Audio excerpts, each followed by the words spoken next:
Au cœur de la société. Au cœur de la société est une émission préparée en synergie par les radios Inzamba, Agatekakawe, Radio RPA, Ijuya Wanyagihugu, ainsi que la radio-télévision Renaissance. Au Burundi, plus d'1 million d'habitants sont actuellement en insécurité alimentaire élevée selon les statistiques fournies par certaines organisations internationales. Le président de la République, lui, estime qu'aucun Burundais n'est menacé par la faim dans le pays. Dans le mini-magazine Au cœur de la société de ce 10 juillet 2021, nous revenons sur ces chiffres et sur la sécurité alimentaire qui concerne le pays classé parmi les plus pauvres du monde. À la présentation, c'est Émile Nibasumba.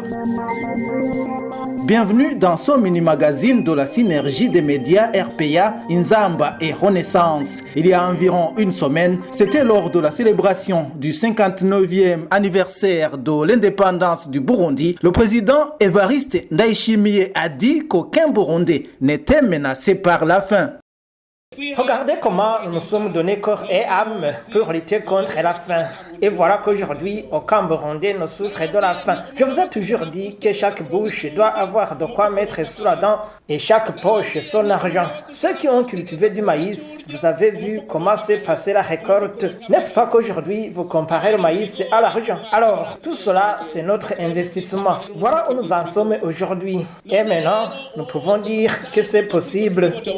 Pour l'économiste André Nikwigize, les propos du président de la République n'ont rien à voir avec la réalité. C'était un discours purement politique et que la réalité est tout autre. En effet, comme vous le savez, il y a au moins 9 millions de Burundais qui se trouvent dans l'extrême pauvreté. Extrême pauvreté voulant dire ne pas être en mesure de nourrir sa famille, ne pas être en mesure de s'habiller, d'habiller sa famille, ne pas être en mesure d'envoyer son enfant à l'école, ne pas être en mesure d'envoyer un enfant à l'hôpital lorsqu'il tombe malade, etc.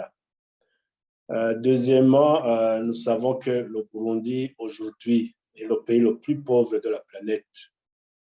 Ça veut dire que ce sont les populations qui sont pauvres. On ne peut pas dire que le Burundi est pauvre, que la population n'est pas pauvre.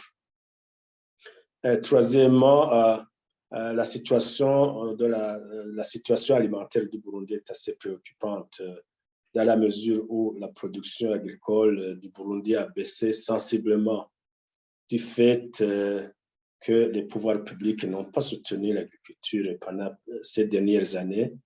Je vous dirais que le budget consacré à l'agriculture pendant au moins 10 ans a oscillé entre 5 et 7% du budget national, ce qui est assez faible et lequel budget, à mon avis, couvre uniquement les salaires des fonctionnaires qui sont dans les ministères de l'agriculture. Quatrièmement, on ne peut pas parler de l'argent dans les poches des gens lorsque même le gouvernement, même l'État burundais n'a pas d'argent dans ses caisses. Et comme vous le savez, les caisses de l'État aujourd'hui sont vides. On ne peut pas dire que les Burundais ont de l'argent, on ne peut pas dire que l'État burundais a de l'argent. Mais évidemment, la population suit cela avec une grande attention et comme vous le savez, ne peuvent pas critiquer le discours d'un chef d'État. Et tous ceux qui ont tenté de critiquer les discours des autorités supérieures, des hauts responsables, des fois ils ont payé de leur vie. Donc ils se taisent, ils souffrent en silence, ils savent qu'ils sont pauvres, ils savent qu'ils n'ont pas de quoi manger, mais ils souffrent en silence en attendant des jours meilleurs, en espérant que ces jours meilleurs viendront.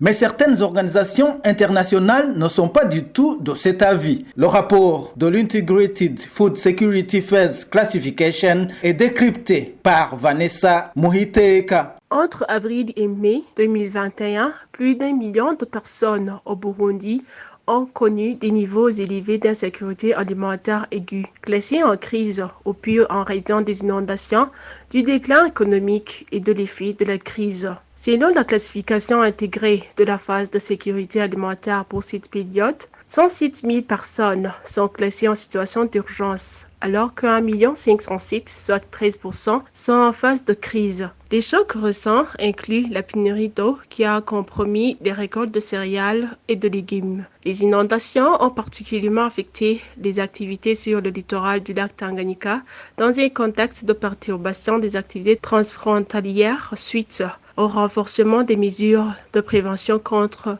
la pandémie de COVID-19. Avec la prochaine récolte de la grande saison culturelle B, de juin à septembre 2021, la population en situation d'insécurité alimentaire élevée est susceptible de passer de 1,61 à 1,4 million de personnes. Ce cadre intégré de classification de la sécurité alimentaire recommande entre autres de fournir une assistance alimentaire directe en nature ou en cash aux populations classées en phase de crise et d'urgence afin d'éviter une probable... Et voilà, c'est par ici que nous mettons un point final au mini-magazine au cœur de la société de ce 10 juillet 2021. Merci de nous avoir suivis. Emileni Wasumba, j'étais à la présentation. Au revoir. C'était l'émission Au cœur de la société.